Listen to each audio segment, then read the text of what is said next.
And we are on with our educational series, and we are recording this. So if you prefer not to be on video, please disable your video now.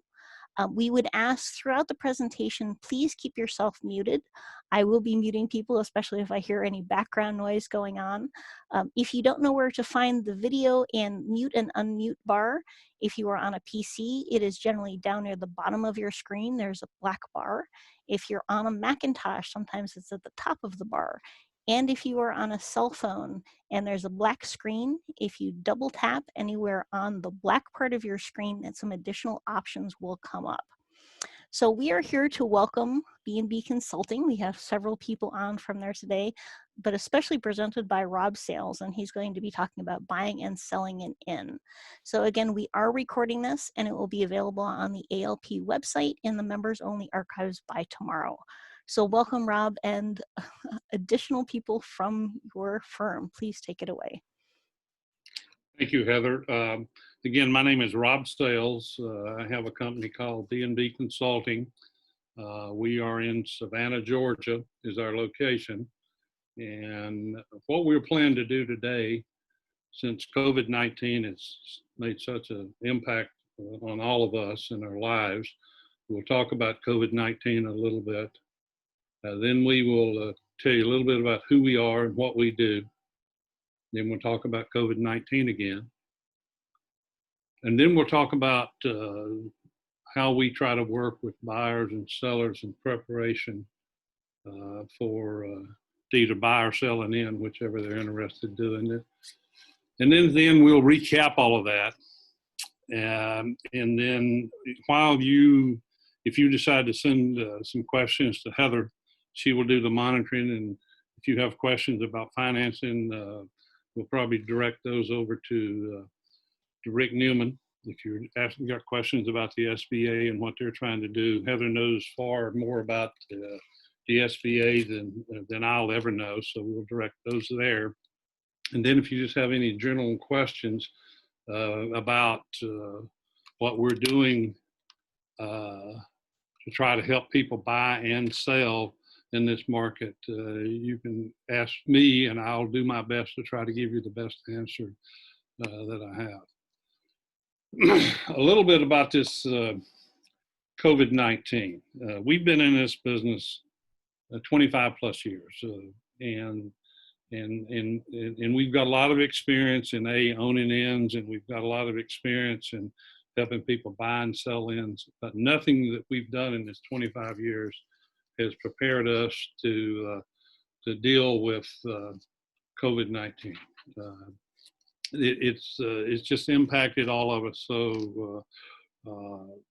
so negatively that but we're learning to address it, and I think the way that we are going to figure out how to address this COVID-19 is we all have to work together.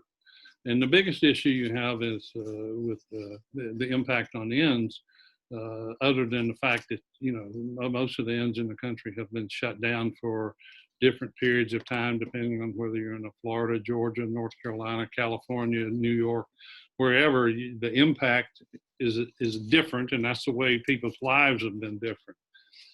But to give you a little history on us and how we got started in this thing, long before anybody even knew how to spell COVID, was in 1991. My wife and I were living in Atlanta, Georgia, and I was looking through the newspaper on one Sunday morning, and I saw an ad that said Oates and Dreadfelt, Bed and Breakfast, Inspiring Innkeepers Seminar in Tryon, North Carolina. Well, my wife and I are both from Western North Carolina, and anytime we can get an excuse to go there, we did. We went to the Pinecrest Inn that was in Tryon, went through Bill Oates and Hyde Bredenfeld. Back in that day, were the premier consultants in the inn business. We decided before we even stayed the first night, and by the way, at the Pinecrest Inn, that was the first time we had ever stayed at a bed and breakfast inn, but we decided we were going to get into the industry. For 6 years, we went back and forth trying to get into the inn. Two things kept us from buying an inn initially. First one, we had kids, and both my daughter and my son were still in junior high school when we first started, and they had agreed to move if we were going to move, but we sort of decided not to do that. And eventually, when Alex, our son, went off to Georgia, we said, now's the time we can buy an inn.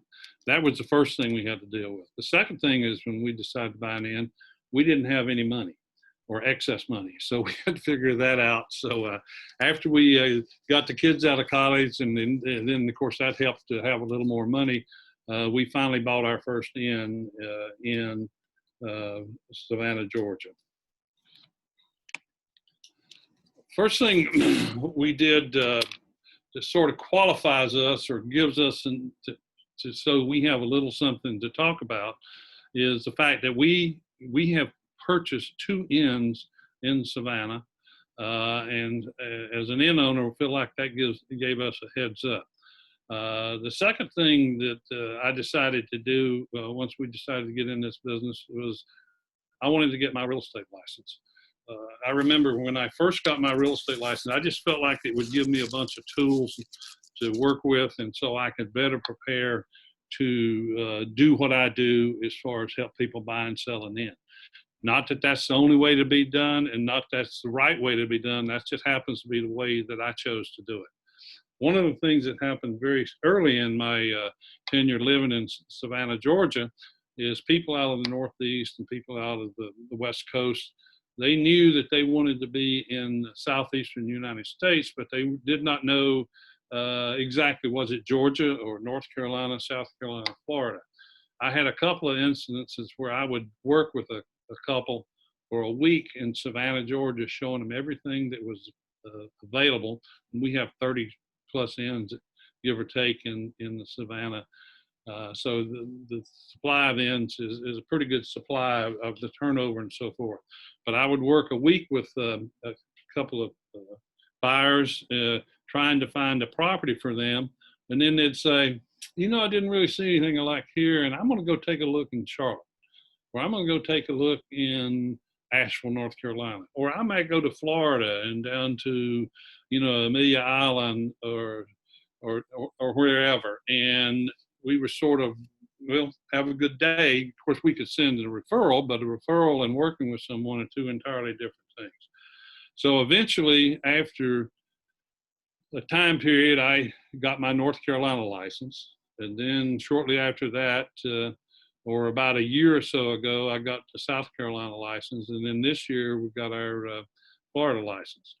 We happen to put our license with Berkshire Hathaway Home Services. Most people recognize the name. We are the largest by volume real estate company in the world. Berkshire Hathaway offers us several opportunities to promote luxury properties, and they've got a commercial division, and they help us and support us in the luxury portion of it. You have to be over $1 million, which the majority of bed and breakfast are. Some are not, but it gives us a lot of advantages to be part of the largest real estate company in the United States. It also gives us, being the reason that I spend so much time about the real estate agent is it gives us access to forms and we've got restrictions and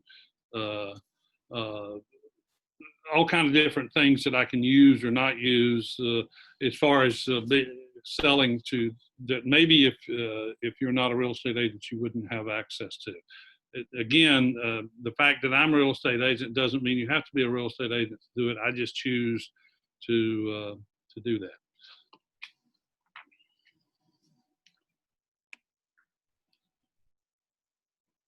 The biggest thing that I find in today, and when we talk about COVID a little bit, is the ability to figure out how we're going to convince buyer and the sellers to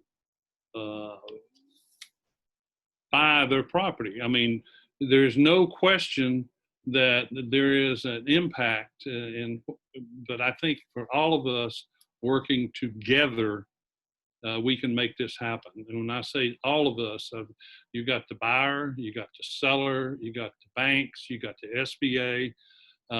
Everyone's going to have to put together during this COVID thing to make it work. The issue is so much of what we do is based off of projections. You take the actual what you've done the last 6 months or last year or last 2 years. You put all that together and you have your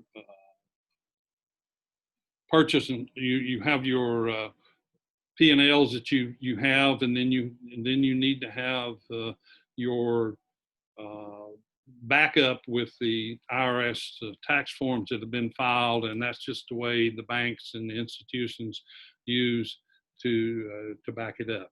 One of the salvations that I have seen happen, and it came out of nowhere, and at the end of this, we may have asked Heather to comment on it, is currently the SBA, in a ways to address the COVID-19, has a program that says if you purchase an inn and you close on that inn between now and the end of September, or I think it's actual date, September the 27th, the SBA will assist and help you with the process of, and they'll make your payments for the first 6 months of the loan.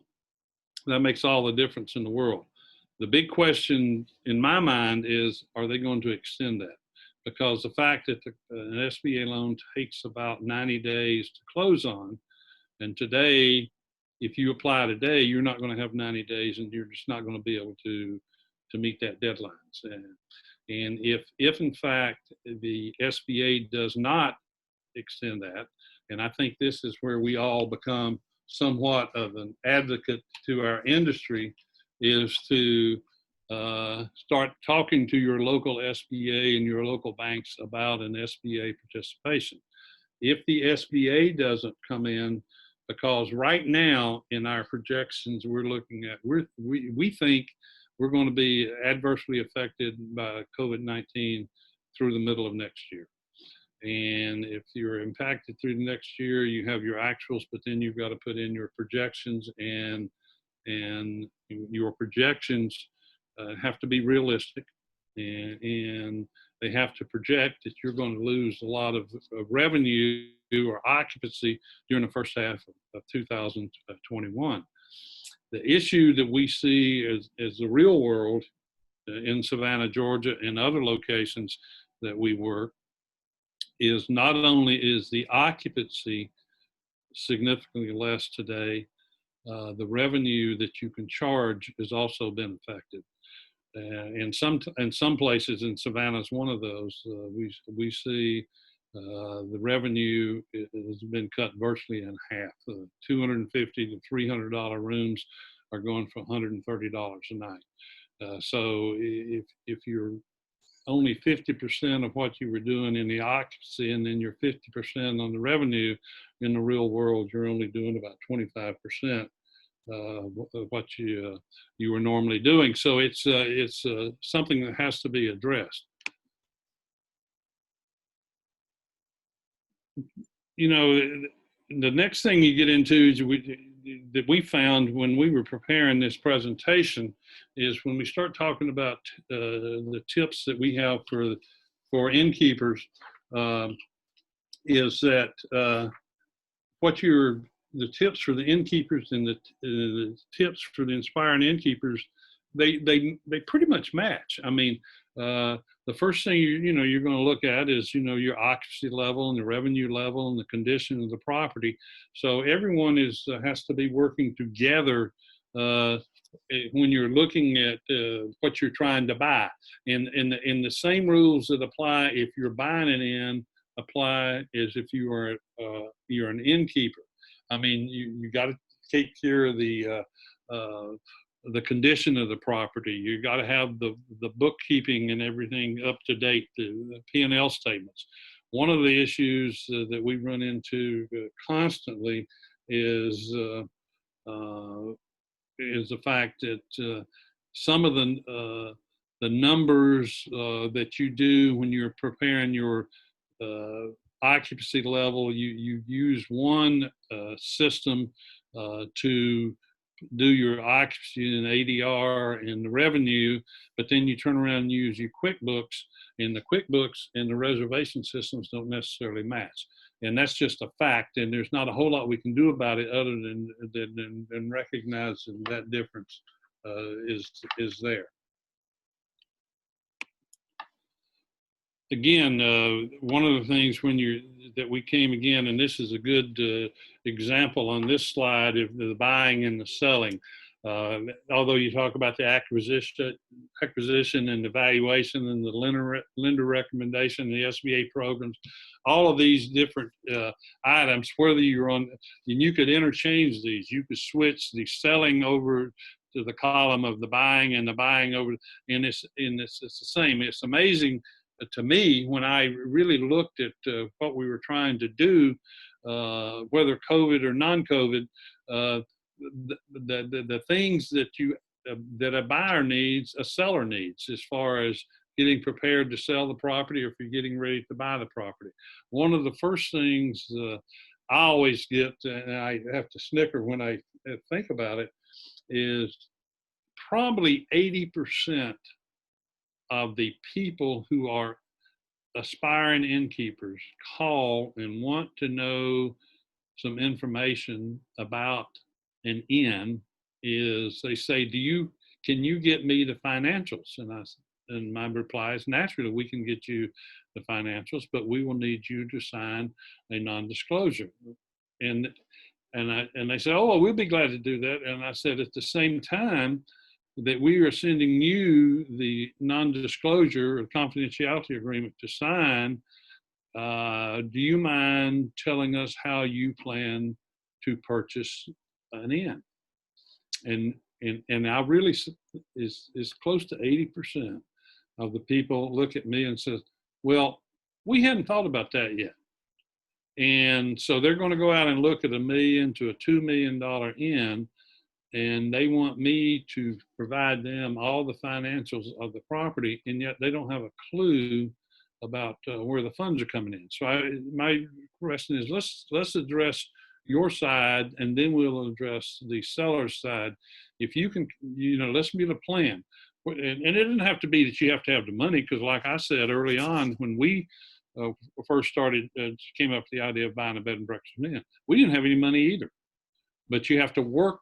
Once that was clear to us that we had to have revenue to buy the inn, we started a plan at home to make sure we would have the funds available that we could buy it.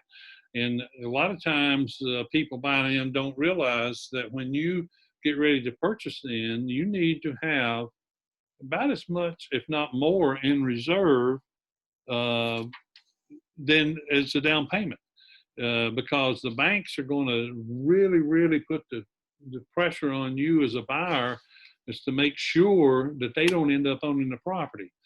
So they're going to want you to have as much in reserve as you would actually use to put on the down payment.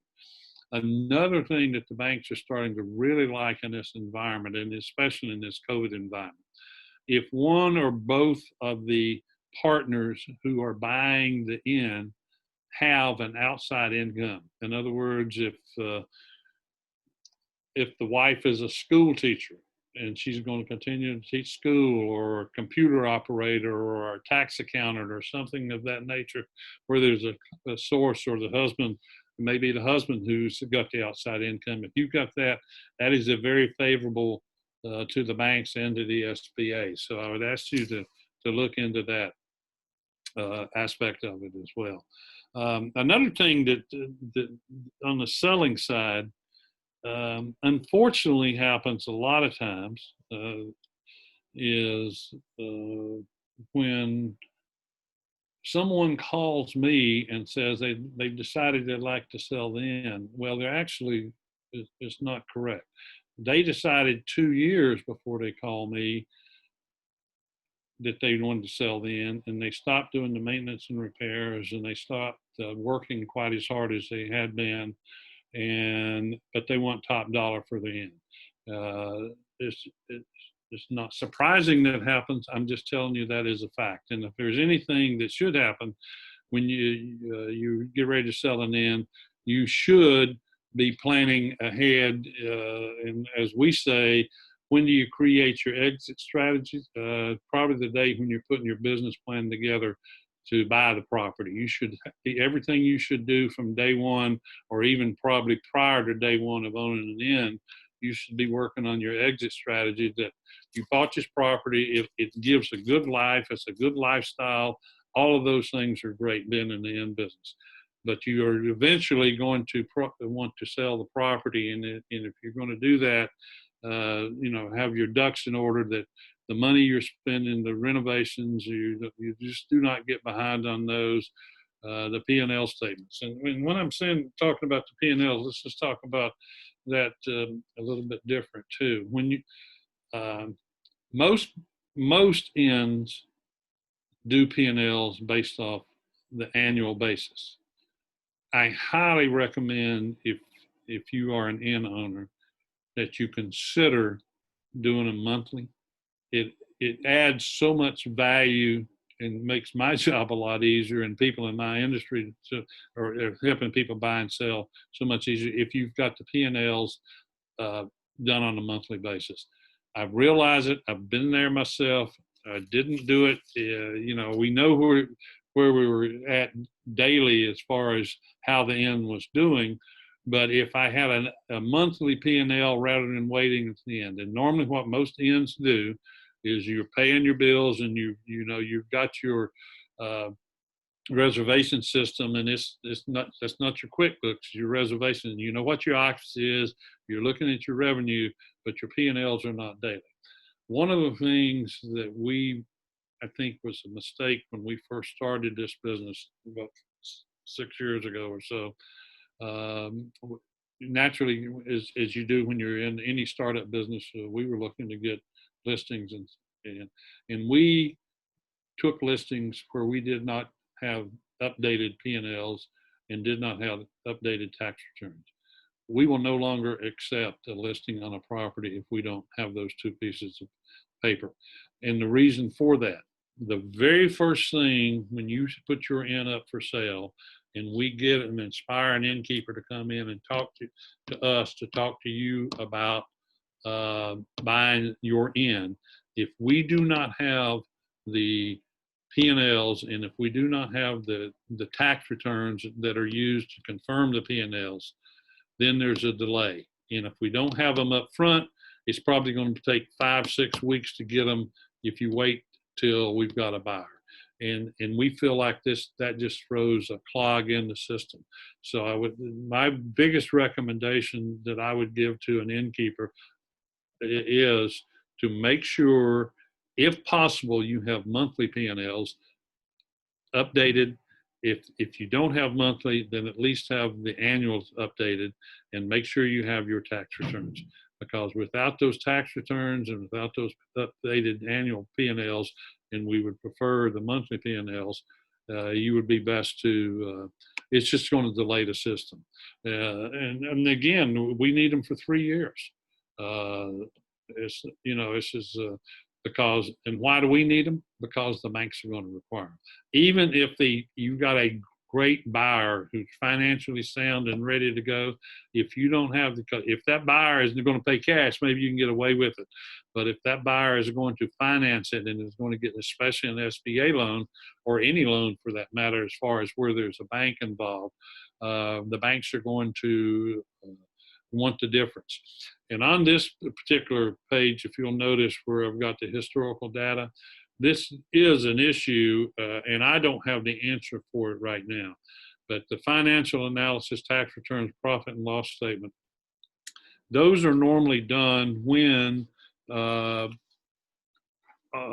of the updated like a QuickBooks or some type of booking system, or a system like that. The occupancy reports are usually done off your reservation systems. And as all of you know that are in the business, and your Inspiring Innkeepers will find this out, the record keeping for the occupancy reports are done normally off your reservation system, but it doesn't address the issues of cancellations, or when did you pay your tax returns, or it doesn't address the fact on the OTAs. If you're using the OTAs, some OTAs, they will deduct and pay the hotel motel tax and the sales tax. Some of them will send you the total amount, and it's really difficult to match all that. And what we're finding, specifically for the properties we represent, that many times when you analyze the tax returns and the profit and loss statements as compared to the occupancy reports, there's somewhere between $10,000 and $15,000 difference. Not saying either one of them is wrong, they're just done different, and it's just the accounting, the way it takes place. So, and I don't have the answer for that yet. It's just the point that we've come up with, and we ran into that issue just in the last 2 weeks on a property that we put under contract. Let's talk about now a little bit on how you determine the value of an inn. Depending on what dates. There's several different issues. You use a gross rent multiplier. Hello. Yeah, gross rent is a Monday. Gross rent multiplier. We can use the real estate value. Some people will use a formula called the times the number of bedrooms. They can also use the square footage and use the capitalization rate. Multiple different ways. If you're going to get somebody to appraise the property, they'll probably use all of those methods to give you a value of the property. But the bottom line that I have seen and is net operating income. A couple of years ago, at one, I think it was an AHP meeting, I listened to a presentation by a lady, a consultant and a real estate agent up in Massachusetts, Carol Edmondson. And if you're buying an inn up there, she's really very good at what she does. But Carol said, in her opinion, in the presentation she gave, is the net operating income. That the net operating income is the absolute driving force on what the value of the inn is. And why is that? Well, the net operating income, if you use the net operating income, you see what money is available, and then you can calculate, if you get the mortgage payment and you multiply it times the different banks and SBA, different locations use a factor of 1.25 to 1.3 times that. There must be enough revenue generated from to cover the purchase price that it would allow you to pay the mortgage payments and pay the owners a salary. Because if you're going to be in the inn business, you need to have income for yourself as well as make the mortgage payments. All these other, you can use capitalization rate, you can use gross rent multiplier, you can use real estate value, you can use any and everything you want to use. But if you do not have enough funds to cover that mortgage payment and compensate the owners, there's a very good chance you won't get that loan approved, because the banks want to make sure you've got enough money to pay that and you've got enough money to live off of. A great one to use is the capitalization rate. Basically what that cap rate says, the reason I don't like the cap rate for what we do is because with this business that we're in, capitalization rate, in my opinion, doesn't take in consideration the condition of the property or the seasonality of the property, or is this a great place for income? I mean, basically a cap rate, a lot of people talk about, they like to have a cap rate of of 10. Well, you know, if you make $100,000 and you sell your end for $1 million, that's a cap rate of, you know, of 10. So I just, it is a way to calculate it. I just don't particularly think it's the best way. It is a way, but it's not the only way. Another thing that's come into play in what we're dealing with today is there is a lot of folks saying that 40% of the small businesses in this country are going to go under, not ends, but it could be ends, but not necessarily ends, but 40% of the small businesses in this country are going to go under due to COVID. One of the things that I see as an out is the smaller ends, the 6, 7 rooms down ends, as far as numbers, potentially can be sold as a primary residence. And why would people want to do that? In the residential markets in all 4 states that I work in all locations, whether it's Asheville, North Carolina, Savannah, Georgia, Charleston, the Amelia Island, St. Augustine, there is a housing shortage for folks.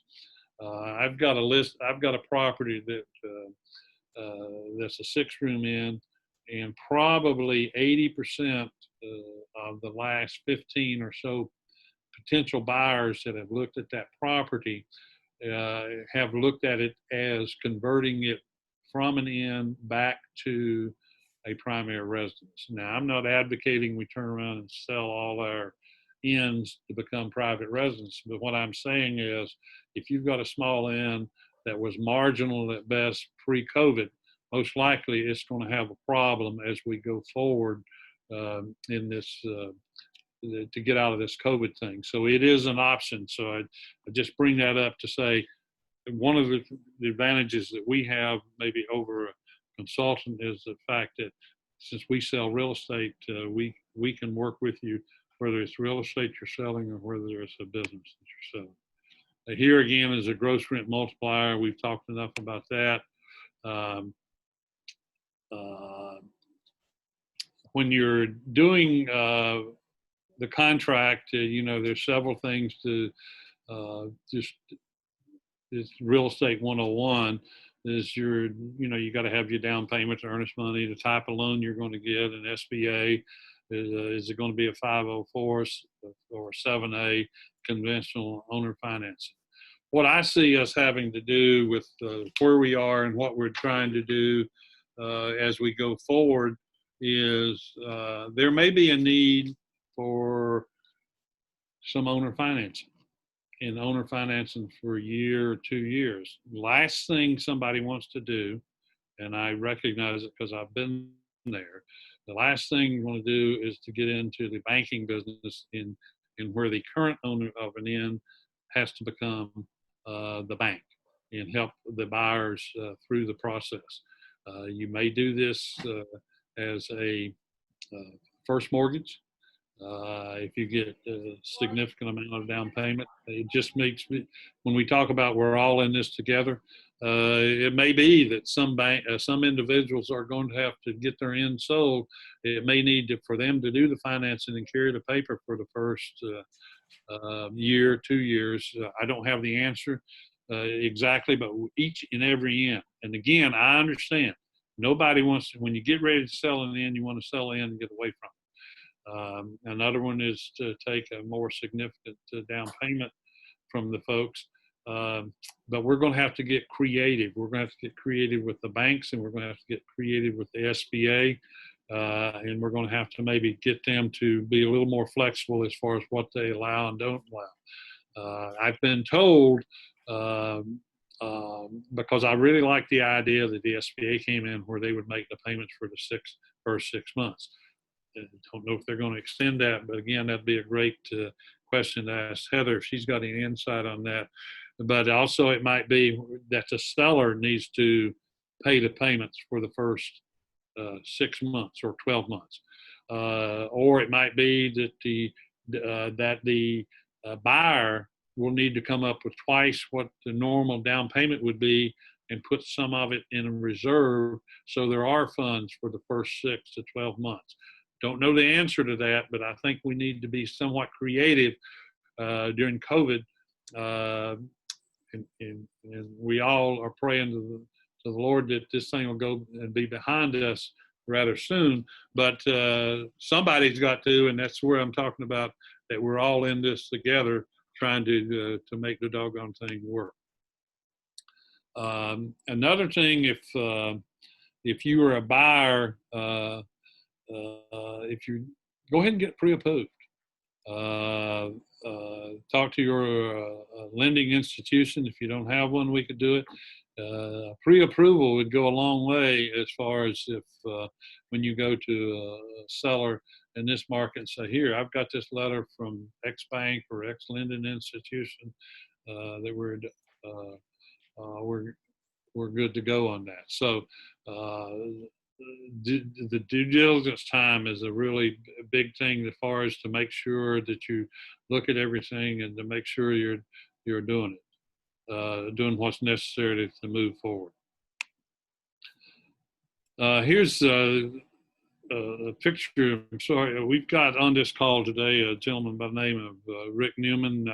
Rick and I have worked very, very successful over the last 3 or 4 years. He is my go-to guy as far as someone, those people that call me to want to buy an in, and when I ask them how they're going to buy it and they say, I don't know, I give them Rick's telephone number and his email address to contact because he, in my opinion, is one of the more knowledgeable, if not the most knowledgeable, in financing of bed and breakfast inns in the United States.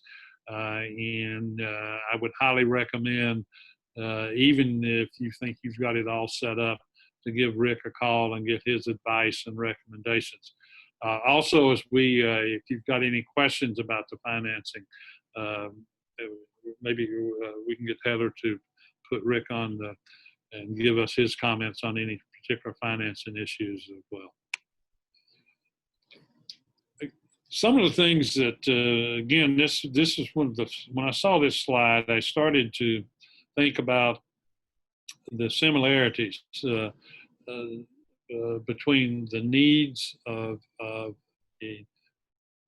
innkeeper and an aspiring innkeeper.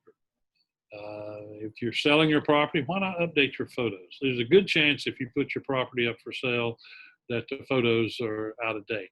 We, by design, normally, unless they're just spectacular, we go in and do new photos and make those available for not only in our marketing, but also to the inn owners, where they can use our new updated photos to put on their website if they so desire to do that. You might think about the website. If you're an inn owner and your particular website is dated, maybe you need to update it, even though you're getting ready to sell it, because then you can then you've got just along with the photos and new website, you're offering something to the sellers, to the buyers, that they will not have to take out of pocket money in their startup system. I mean, if those are fees that somebody's got to pay, and if you can offer those to the buyer, it'd be a big time plus. You know, your reservation system, your social media, are you doing it or not doing it? We at B&B Consulting have gone through in the last 3 or 4 months, because of COVID, we are spending a lot of energy, time, and money on our social media and our marketing and our stuff of ourselves. I am not a Facebook person, but I'm smart enough, I hope I'm smart enough to realize that it is the wave of business in the future, and you need to do it. Vendor list. You should have a vendor list anyway. Why don't you have that?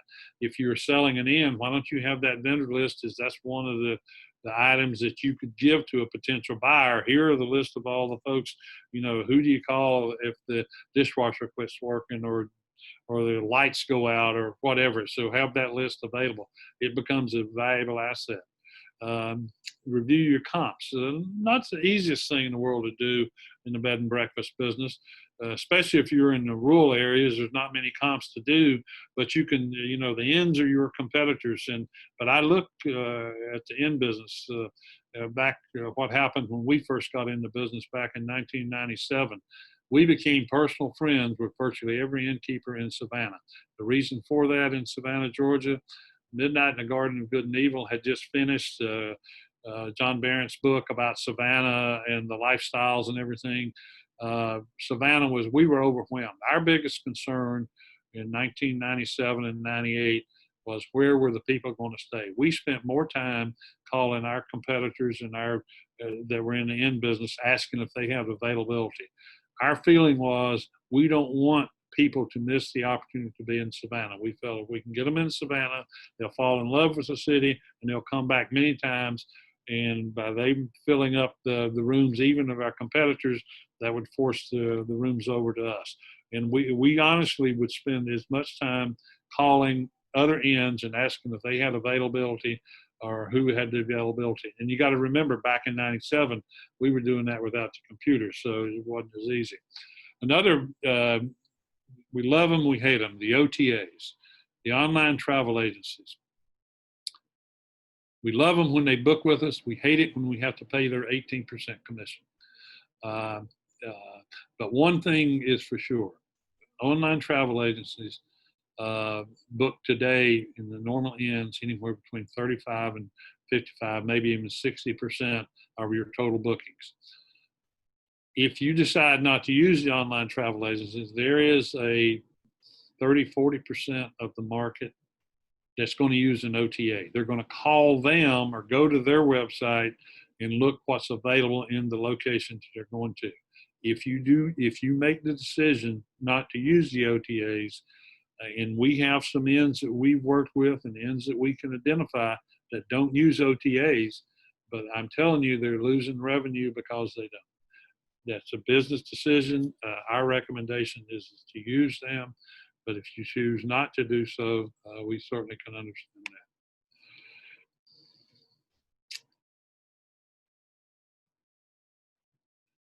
You hear a whole lot about us taking advantage of this smaller is better. I think it's a fact. We've noticed as we travel around, which is certainly a fourth of what it was prior to COVID, that a lot of people want to stay in smaller locations. There may be a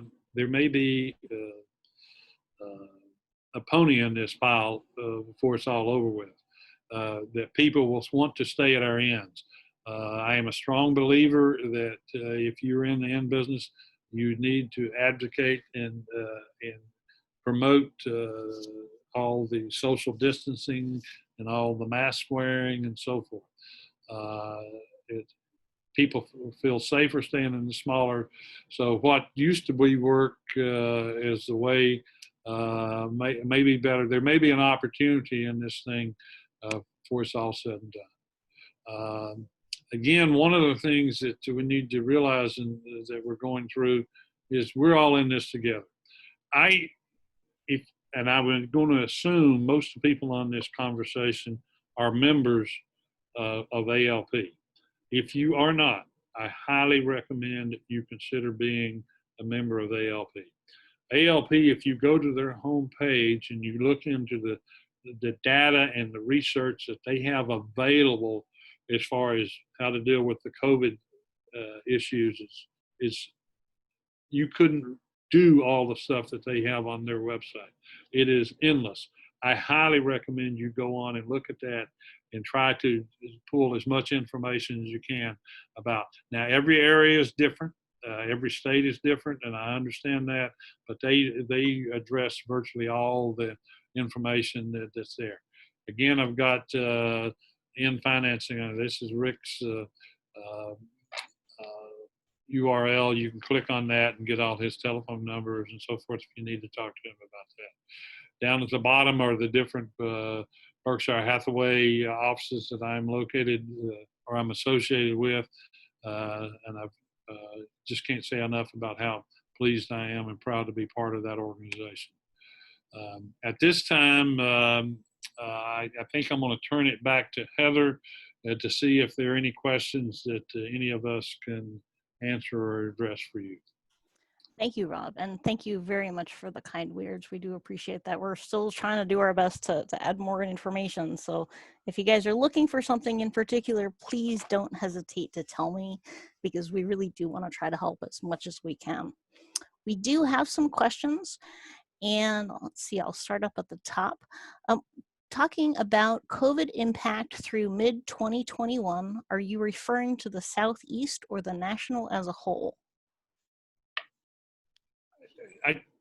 If that's a question for me, I'm talking about the Southeast because that's where I am. I mean, I'm in Georgia, Florida, South Carolina, and North Carolina.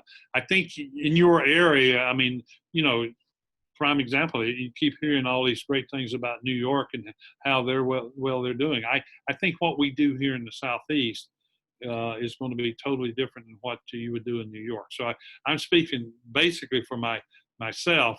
Or the area that we're responsible for, but you know, you go to California, it looks like they're going to be, or Arizona, it looks like, or Texas, you know, it looks like they're negatively impacted. I think you have to, in my opinion, you do it from yeah.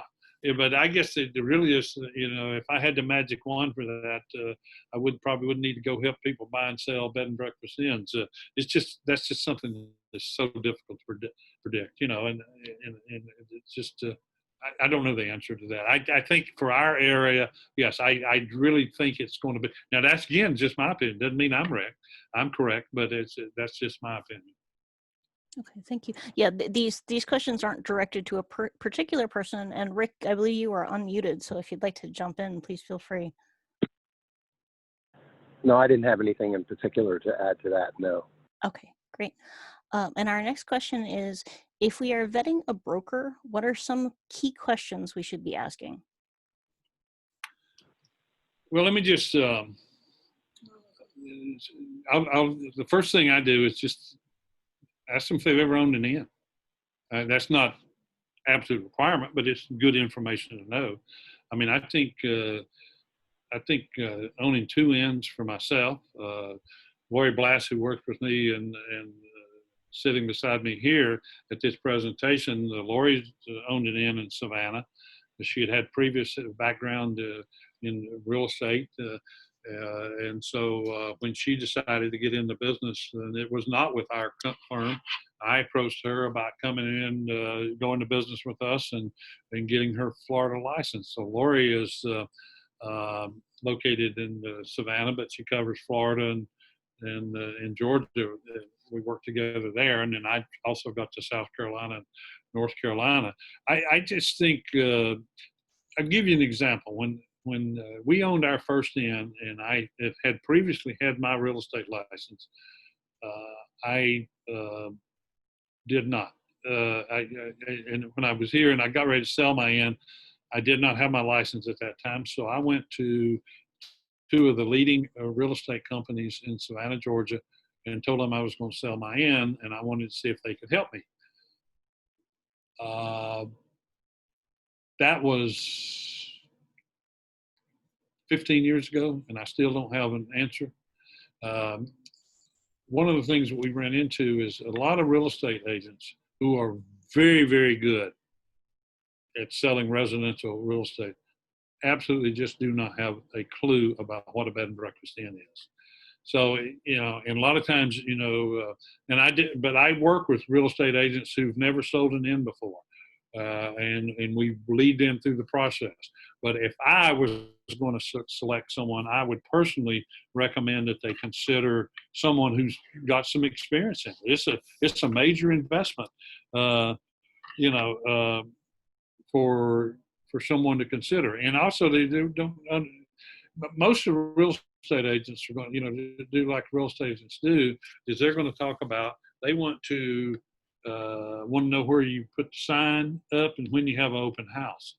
Probably the 2 major things you don't want to do if you're an innkeeper is put a sign out front saying your inn's for sale and have an open house for local people. Local people don't buy an inn. It's people traveling around. I don't know if I've ever sold, as long as I've been in Savannah 25 years, that I've ever sold an inn to someone locally. So I mean, but I would say look for someone who's got experience. Have they sold properties before? Have they sold inns before? And if they have, great. And if they haven't, maybe I'd look a little bit further. Am I still unmuted? You are. So maybe it's easier for me to talk about, you're a little modest, Rob, so I don't know, it's probably easier for me to talk about the benefits of an industry specialist realtor or consultant. So I look at it from typically just a financing point of view, but I have so many clients all over the country. I know what they experience on a day-to-day basis. So a seller has different issues to consider in vetting a realtor than a buyer does. So from my point of view, the seller is going to want to know that realtor has the comparable sales and the data that can help that realtor establish a fair asking price, and back it up with the data from the inn's historical performance, comparable sales. I guess those are the two main things. And then the other thing from a seller's point of view is how much exposure is that realtor going to be able to provide to that property by way of various means, and obviously most of it is online.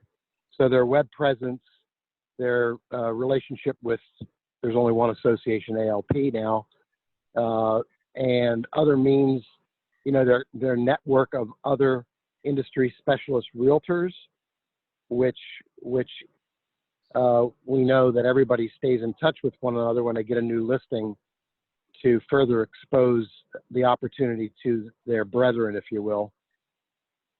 And then I think temperament, the seller, the realtor, or the seller would want to choose a realtor or consultant that kind of reflects their temperament, or not. They may want somebody who's very aggressive, who's going to represent their interests very, very hard. So I think that's a consideration. From a buyer's point of view, the buyer would, as you note, want somebody with a lot of experience that can help them evaluate the financial performance, the positioning in the market for that particular inn, its current performance versus its future potential. And I think in Rob's case, he's covers the whole Southeast, which gets an awful lot of play. It's an awful lot of migration that way. So, and there aren't that many industry specialist realtor brokers, consultants in the whole country. Honestly, I know them all, and there aren't enough, and a lot of us are aging. So I don't know what the future of that is. So I hope that helps. Okay. Great. Thank you, Rick. Heather, let me just throw one other thing in, and this is sort of tooting our horn, and Rick can agree or can confirm this. One of the things that we do if we've got a property listed, or even if we're representing the buyer, is we do extensive spreadsheets.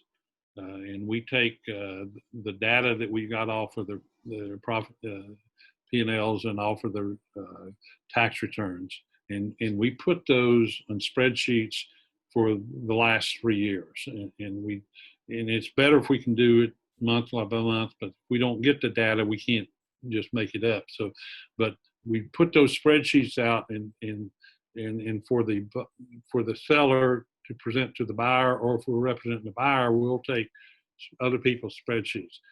We do that. The other consultants that are the major players in this industry do that.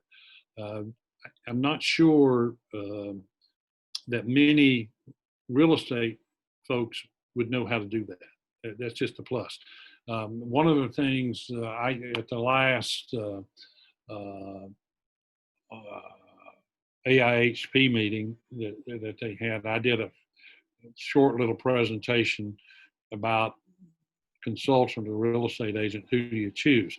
My bottom line is, if I had to choose between the two, I would take the consultants over the real estate agent simply because of their knowledge and background.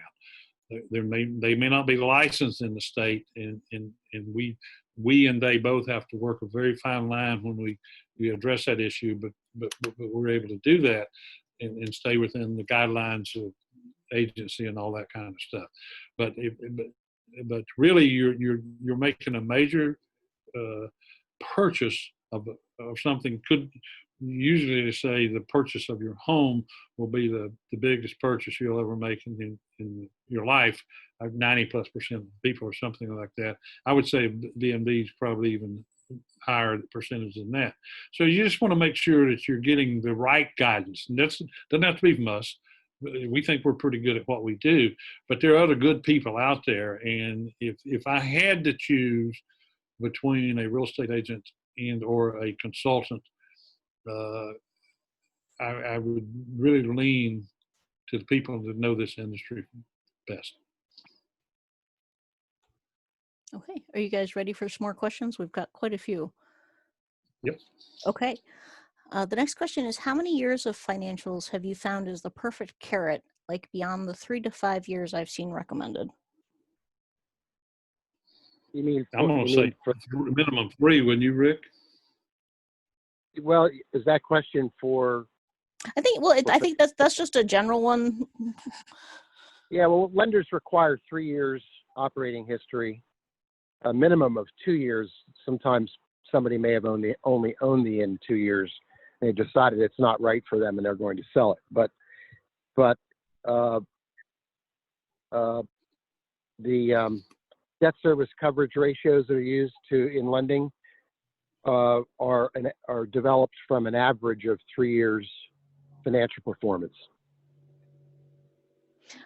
The way that I read that question, I guess they're asking is, it sounds like they have more than 5 years. Is offering 5 years more of an incentive for someone to buy if they're good? No, not really. I mean, it's nice for somebody to look back and see what the inn has done over time, but it's not going to impact financing. It might have other considerations, but. Okay. All right, great. The next question is, do you think buyers are going to be reluctant to buy even with past great occupancy? Any ideas of ways to reassure and combat that? I'll just throw my comment in. I'm concerned about, we recently just worked up for an inn, and we had to really scratch our heads to come up with what to do. I think, in my opinion, it's being realistic. We had a property that we thought we had it under contract last year, end of 2019, and we'd done all the work, spreadsheets and everything. Due to no fault of the seller, that deal fell through. So then we put it under contract again. Looks like we're going to be successful to do it. We were realistic. What we took is those previous numbers, and for the balance of 2020, in the first half of 2021, we cut the other projections in half. In other words, if we had projected 70% occupancy, we looked at that and said, on the cost, we cut that in half down to where now we're saying 35%. Not that that's the correct way to do it. That's the way we chose to do it. And we were successful in presenting that to the seller and say, do you, as your representative, this is what we think is happening. And then he said, yes, that's good. Now we couldn't just use the problem we ran into. It was very difficult on the cost side. On the cost side, your mortgage payment is still due. On the cost side, the hotel motel tax would come down because you wouldn't occupancy. Your food costs would come down because you wouldn't have as many meals that you're serving. But again, then again, your insurance, unless somebody's got an insurance company, I don't know, does not come down because you don't have enough guests that you would like to have, or you don't have the occupancy you had. It was very difficult, but it was one that we had to actually show losing money. But that's just the nature of the beast. You've got to be realistic. Someone had asked me about some projections. If you see someone in their actual, they were 32% occupancy, 32% occupancy, 32% occupancy, 30% for 3 or 4 years in a row, and then they've got where you're going to buy the property for 2021, and it's 45% occupancy. That ain't going to happen. I mean, you're not going to jump 12, 13, 14, 15% just because you got a new buyer. First thing, the new buyer doesn't have any experience, most likely. So to expect that they're going to do that. So I think you got to be realistic on the big thing is just being found to be realistic. I believe, and there's nothing to prove this, but I believe long term, after this COVID thing, there is going to be so much pent up. I want to go somewhere. I want to do something. I think the industry is going to do great. But that's just Rob Sales making his statement about I believe in this industry. If a lot of inns go down, we've got an X population. If people still want to stay in inns, they're not going to have as many choices when this is all over as they have today. Okay, so that in itself may help too. Don't want to be gloom and doom because we'll do everything in the world we can do. Yeah, and again, maybe these people who live in these big corporate New Yorks and Connecticut's and New Jerseys are going to decide, maybe it's time to move south where we are, and the lifestyle and the change and so forth like that. The only problem I have with lifestyle, normally when you see somebody advertising an inn on its lifestyle, that means they're wanting to sell it for more than it's worth.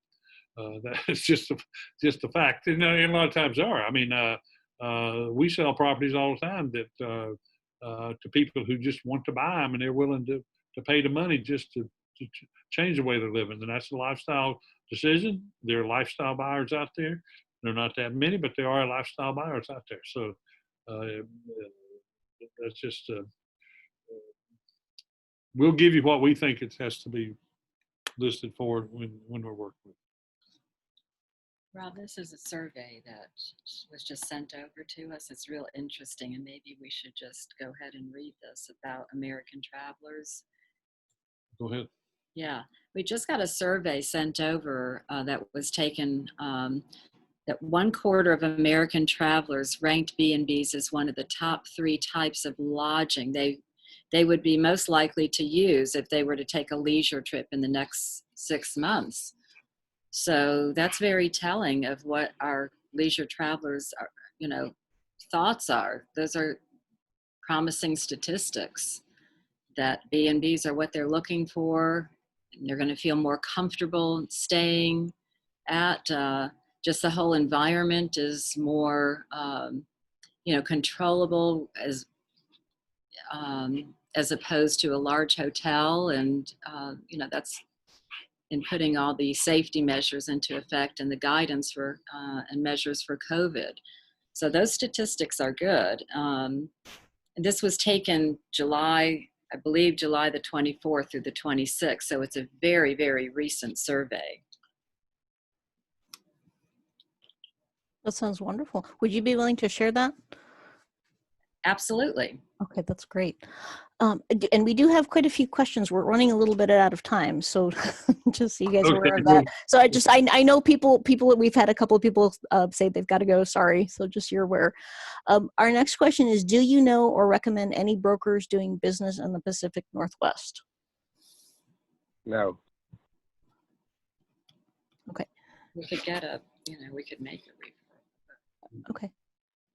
Yeah, if whoever had the question would email Rob or maybe Rick, they probably get a referral for you. Yes, we could work on those. Just email us. Okay. And the next question, I guess, is actually kind of for me. Having an issue with SBA loans, is there a good checklist for what information we need? Every bank we talk to gives us conflicting information. And actually, yes, I do have a really good checklist. One of the other SCORE mentors that I work with is actually from a financial background. And he spent about a year going through and talking to pretty much every major financial institution out there and getting what they needed for information so that when you go out to get an SBA loan, you're really, really prepared. And I think in some cases you have more information that they're really looking for. But so I'm more than happy to share that. That's something they've privately developed though. So I'd appreciate it if it wasn't posted publicly. It's not officially a SCORE document. It's something that someone put in on his own time. Okay. And the next question is, what about auctioning the inn versus listing with a realtor? Of doing auctioning. Yes. Every time I've ever been involved, anything to do with an inn that's been auctioned, it ends up selling for 50 cents on the dollar. Okay. And there's a comment after that from the same person. I think this is might be why she's asking. Some of the inn brokers won't work with smaller properties. Let me Go ahead. let me take that one. So one of the problems with lifestyle inns, as Rob referred to earlier, and a lifestyle inn is an inn, generally speaking, where it's smaller number of rooms and the revenues are not adequate to cover all of its debt service and other expenses, and provide a living to the owners. So it's always necessary, or almost always necessary, for them to have outside income meaningful enough to offset what a lender is going to apply in the calculations to cover the debt, which is for a couple's roughly $40,000. So if the new buyers have $40,000 outside income, which is going to continue post closing, and that can be documented and demonstrated, then often that can kick a small inn over the top and make financing feasible. But buyers, as Rob said, like that, don't come along every day, where one partner has a nice day job and the other person's going to work the inn. The only comment I would make is I'm foolish enough, I'll talk to anyone. I got a call last week from someone in, I don't even remember, the middle of North Carolina, and they wanted me to help them and advise and be a consultant for them to convert their current home into a 2-bedroom bed and breakfast. And I spent 45 minutes on them to tell them, don't do that. I mean, if they want to be in the Airbnb or VRBO business or so forth, that's one thing. I said, in my 30 years I've been doing this stuff now, I don't know of any 2-bedroom bed and breakfast inns. That's not, and they don't need to create it. And also, they were in a very rural part of North Carolina where they're probably hoping they'll have a tourist next year. So I mean, you just, where you put these properties makes all the difference in the world too, in the size of it. I am a firm believer in quantity is the best way to go. I would recommend any day, even though you may have to spend twice as much money to buy a 16-room inn over a 6-room inn. I just believe the economies of scale are much better. I sell 6-room inns. There's a market for those, and some of them are very, very profitable. It is just very difficult to make that happen. Hey, Heather, can I suggest, we're over our time, right? Yeah, but usually if we're over time, people hang out if they're still asking questions and they're still interested, and we've still got about 18 on, so you've got a captive audience, I think, for some additional ones in there. So unless you have to go, do you have a couple extra minutes? Okay. My phone's going to die. So anybody that has any questions regarding financing, my email is rick@innfinancing.com, and I'd be happy to help anybody that needs assistance. And Pam put in the chat that Rick was your financer for 5 years ago, her financer. So Who's that, Pam? yeah, Pam Fritz. Yeah. Okay. So we do have, we don't have that many questions on, but the next one, I think I've had a lot of people actually ask me this particular question, and I have been unaware of really what to direct them to other than to say, have you listed the inn on inn sales? But the question is, we don't want to have people know we're selling the inn, but it seems to be limited in terms of ways we can advertise besides just listing with a broker. Let me tell you what we do. I've sold, I think, 3 inns that what we classify them as mystery inns. I sold an inn in Asheville, so one in Savannah. So, but being a real estate broker, there are special forms. The real big issue as far as being in the real estate business about not publicizing it to the world is discrimination. The real estate community is really, really concerned about any types whatsoever of discrimination. And they believe if you don't put the name of the property out, then you're not doing the industry a favor. But there are ways we can do that, and you have to sign some special forms, and you got to make sure that you're not discriminating against anyone and so forth. Some of the we tell people, and we spend between $3,000 and $5,000 per listing per year, depending on where we advertise it and marketing stuff. Some of the marketing sites, for example, LoopNet, a few of them will not let us promote a mystery inn. We must give them the name, address, so forth. So, there are restrictions, but we can do it. And we do it all the time because we have people calling us and they want a 12-room inn in Savannah, Georgia, or they want a X size in somewhere. It can be done. You're going to expose it to less people just by the nature. If you don't tell them you got it, they're not going to know you got it. So we can do that. I would just have someone, if it's in our area, you call us and we can talk to you about how to do that. Okay, great. And we have another request for a contact out in Washington State, so same out west, who you work with. So if you have some people out there you could recommend to people, that would be appreciated. Well, I didn't say it before, but I'll say that we're working right now trying to put together something with this network of Berkshire Hathaway, where we maybe do a co-listing or something. I don't know. We don't have the details worked out. Where we can handle the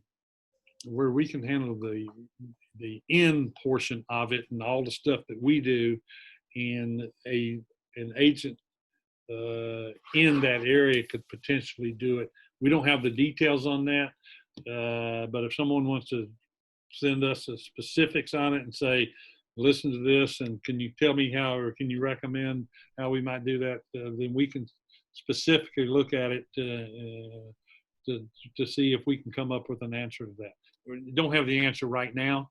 I mean, I lived in Portland, Oregon once, so I got a good feel for that area and worked for Sealand out of Seattle and all that kind of stuff. So I got a good feel for that part of the world, and it's a beautiful part of the world. But I just don't have the answer right now, but we can look at it. Okay, great. And then the last question we actually have, and if you do have any additional questions before we go off, please ask them in the chat bar. I do see we have some more people dropping off.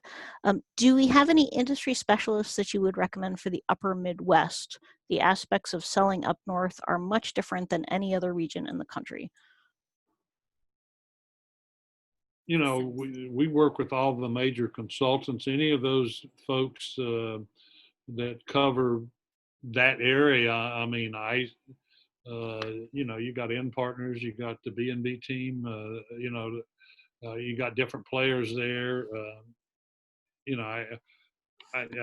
Or you could call us and then we could see if we could tie you in with, again, like I said before, because of this network that we have with the Berkshire Hathaway group, we could certainly look at it, because the question comes in as far as an inn. Is it a residence, or is it commercial, or is it both? Will make a difference too, as far as who needs to work with it. I mean, we know how to deal with inns. We know how to do the spreadsheets. We know how to work with the SBA or lending institutions, or the groups that, or Rick Newman and his folks. So, yeah.